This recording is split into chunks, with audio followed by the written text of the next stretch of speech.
Well, hello there, friends. Another delicious and easy chicken recipe today. Chicken Vesuvio. Italian relax, not even Italian. It just sounds like it. It's super easy to make. Got great lemon and onion and potatoes all in one dish, one pot. Boom, pop it in the oven. Easy to go. You're gonna love it, I promise you. I'm glad you're here. Remember now, thumbs up if you like the video. Don't forget to subscribe to the channel and don't forget to ring the bell. Stay tuned, friends. We're making chicken Vesuvio.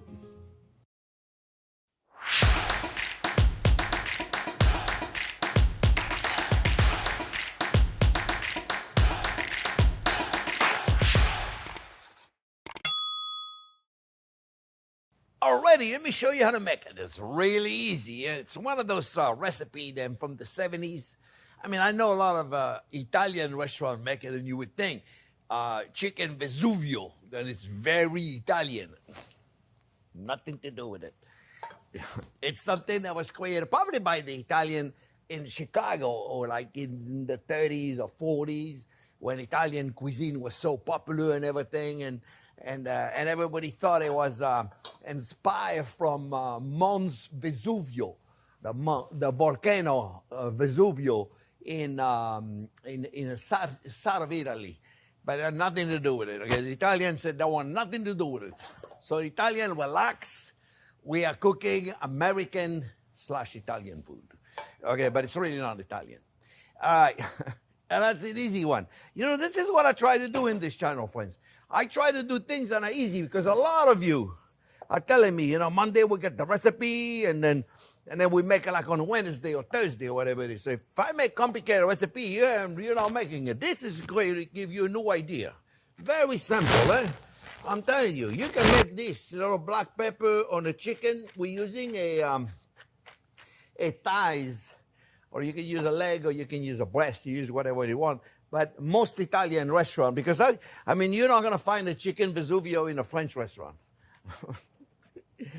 That's for sure. They probably make it similar, but they're not going to call it Vesuvio. They're going to call it chicken lemon. There's some lemon in there. There's some garlic, a lot of garlic. I mean, not a lot of garlic. You don't have to put a lot of garlic. And I don't want to hear somebody telling me, oh, that's not how you make Vesuvio. Make it however you want it. There's no like Escoffier or recipe that was written 100 years ago. No. That does not happen. Make it however you want it. Really simple. Whatever ingredient you got, you make it with. Okay, this is what cooking is about, friends. It's about having fun. Not about following recipe like, oh, mamma mia, the Italian police is going to come. I got my oil, beautiful olive oil, at 365 in a second. And then we're going to put the chicken skin side on, because that's the way they've been making it. But normally when I braise, I take the skin off. It's really up to you, friends. Bone in.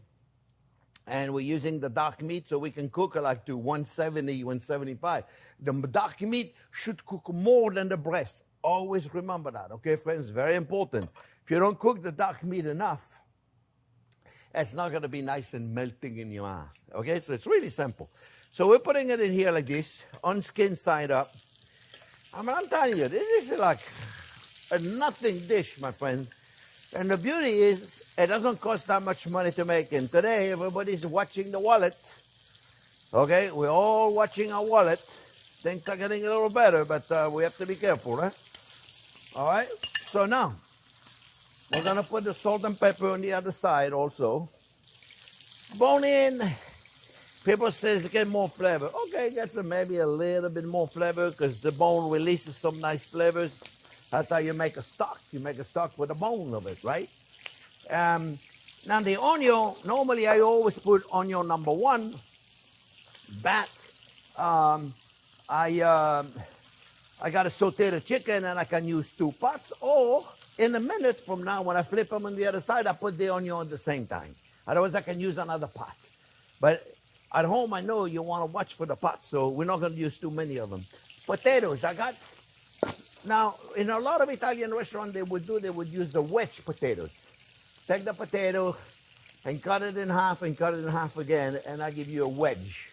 But if you can find little potatoes like this, don't worry about the wedge. A wedge don't they don't look so good after they're cooked in the oven for a while. I find those really look good, and I like them. They taste good. They baby Yukon Gold, you know? So I think they'll be perfectly fine. You wash them really good, let them dry it, and you're in good shape. Mamma mia, you see that? A plaque. It's probably because the chicken got water in there. In a second, I'm going to flip them. So the potatoes, if they all small like this, you don't need to do nothing. But if you get some big ones, you want to cut them in half. Otherwise, you know, this guy is going to cook a lot faster than a big one that is not cut in half. The minute it's cut in half, they cook about the same amount of time. We're going to put a little bit of olive oil on the potatoes. Okay? And we're going to cook them in the same pot. We're going to cook everything in the same pot. Everything in the same pot. Really, really simple. We're going to put garlic. Then I slice very thin. I slice it very thin, very thin. And onion, I got a half of an onion. I got lemon juice. I got fresh thyme. And you know what? I got dry oregano. Unless you can find fresh oregano, dry oregano is special.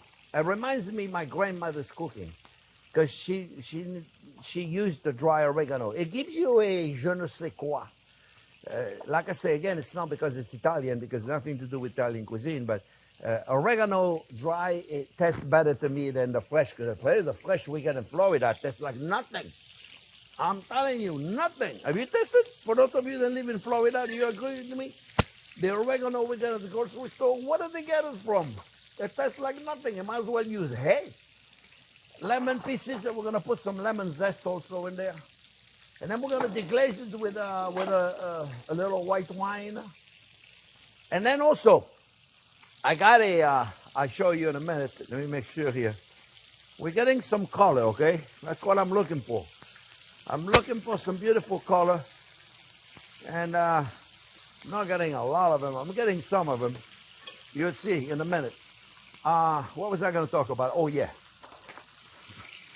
I have to be careful when I start telling you something. Sometimes I get distracted with something else, and then I forget. Does it happen to you? Happens to me all the time. Oh, look. See, we're getting some color here, friends. See? Getting some color. Look at this. Look at this. You see? That's what I'm talking about right there. Now we're going to put the onion on there. Onion always number first. Except this time today is number second, because I didn't want to use another fry pan. Because I know a lot of you are not going to want to use another fry pan. So, all right, so here we have it. So we're going to leave it right there. And let's talk a little bit about another ingredient I got, friends. This is simple. Pearl onion. Have you ever tried to use pearl onion, friends? They don't cook. You cook them for 3 hours and they don't cook. So a good way to do it is to poach them first. You poach them and then you finish sauteing them. Or, I don't know if you've ever seen this at the grocery store. Aunt Nellie. I don't know whose aunt she was, but they have those pearl onions and they're not delicious. And the beauty is you can eat them right there. See? They're delicious. But the fact that they are already soft, I don't want to put them at the beginning. Because if I put them at the beginning, they what's going on over here? Oh, yeah. If I put them at the beginning, friends, they're going to get too mushy.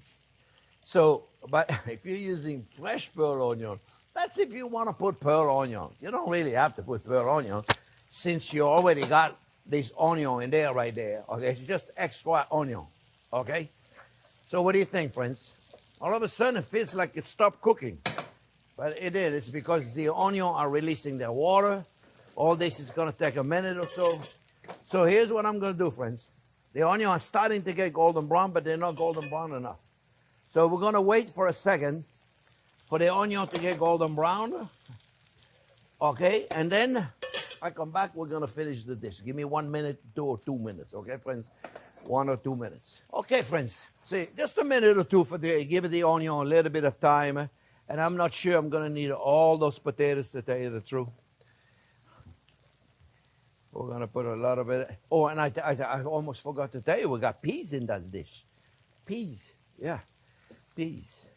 And the peas, you can put frozen peas. Of course, if you can find fresh peas, God bless you, put the fresh peas. But if you can't find fresh peas, then the frozen pea are perfectly fine here. And this is what I got. I got the frozen peas. All right, so let's put this in here like this. We're going to put the peas. I got the oven going at 375, friends. We're going to put the fresh herbs, fresh thyme. The garlic, I probably have a little too much garlic. You put as much or as little garlic as you want, my friends. It's up to you. It really is up to you. This is, I had about 4 or 5 cloves of garlic. I'm going to put some lemon pieces. Lemon wedges, pieces, whatever we want to call them. And then we're going to put a little bit of white wine. We're going to let that reduce for a second. Beautiful. Let that reduce for a second. The onion, I'm going to let this cook, get a good 30 minutes going. And then I'll put the onion at the last minute. And we can put the frozen corn, the frozen peas, so they'll be perfectly fine now. To put them in, and then we're going to go in the oven. I mean, look at this, friends. Was that easy or what? We'll put them in the oven. Did I put everything in there? Did I put the thyme in there? Yeah, I put the thyme in there, yeah. I put the thyme. I didn't put the oregano. I talked about the oregano, but I didn't put it in there. And then, you know what we're going to do also, friends? We're going to put a little lemon juice. Little lemon juice. Just a little lemon juice. You don't want it too acid. But remember, I got a lot of olive oil in there. The fat of the olive oil is going to offset that beautifully. All right? So I'm going to pop this in the oven. And I see you about 30 minutes, 45 minutes. See you in a minute.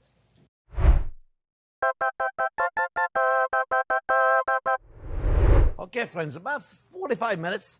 Then I'm going to take those because I have them. If you don't have them, don't be looking for them, okay? Because you're not going to find them. Then don't use a regular pearl onion, the one in vinegar water. No, mamma mia. Those will never cook, friends. Those are going to be kind of cool. I like them. If you can find them, they're really, really, really nice. But put them at the end, like I said. Otherwise, they're never going to cook. Otherwise, they're going to get too mushy. And then we take more peas. Because the other one got different green. Like they overcooked. So we should wait until the last minute to put them in. Sometimes I wonder about myself. All right, and then we're going to put some fresh parsley. We'll probably put some more in there. We're going to go back in the oven for like maybe, I don't know, 10 minutes, if that much, just to warm up the onion and the new peas. So I'll see you in a few minutes, my friends. Okay, friends. Just a few minutes to get the onion hot. That's it now. Okay, just make sure. And I'm just going to have a little piece because I'm still going to take a picture. And I'm going to put some lemon wedges in the platter. I'm just going to put it in the platter. You see, we got enough sauce. And if you wanted a little more sauce, you could also add a little bit of chicken stock in there. But I think I got enough right there. And that's enough of a serving right there for me. And otherwise, I'm going to burn myself. And see, that was a really simple dish, friends. You could put a little butter in there, too. Yeah, don't tell the Italian. Actually, Italian don't mind. It's nothing to do with Italy. A little butter, because you got a little bit of acidity from the lemon in there, and a little butter will be delicious in there. Just put a few knobs of butter, like this, like don't be shy. Just put it in here where everything is nice and hot. You see, just like this. Yeah, you see, just like this. Put a few knobs of butter in there and let it melt slowly in there. You see, then it'll come in the juice. There you go. All right. Let me eat some of that. Oh, there's butter on that spoon. I'm not gonna. There you go. There we go, my friend. This is a really simple dish, eh? You can all make this so easily. The meat's gonna fall off the bone. You see? Look. Fall off the bone right there. Look at this. Without being too cooked, it just falls off the bone. And it's gonna have a really beautiful flavor. Wow.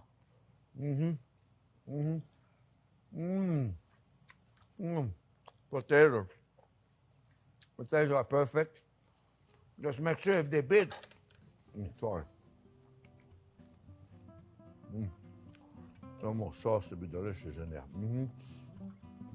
Make sure if the potatoes are big, you cut them in half, okay? Otherwise they're not gonna cook. The chicken's gonna cook faster, so make sure you cut them in half, huh? It's so simple. We got a nice little lemon flavor because the lemon lime is in there.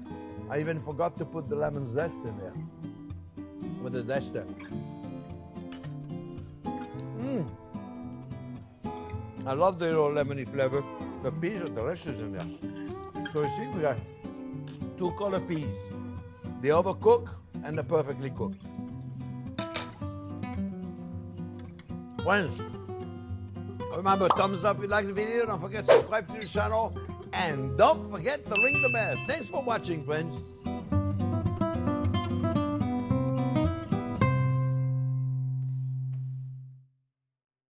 I should have put a little more butter in there. You know, I think before we eat it, I'm going to add more butter. Is that okay with you, Jack? Yeah, you're always okay with extra butter. But, you know, one day you're going to be on the screen, and they're going to be surprised. They're going to think you're going to be fat as could be because you eat all the time. But at your age, you burn that stuff up. It's incredible. Well, one of these days, I promise them you're going to be in front of the camera. You have to pick the time. Laugh all you want. One day I'm going to surprise you. I'm going to put the camera there. Let's go. Let's eat. Let's sit down and eat.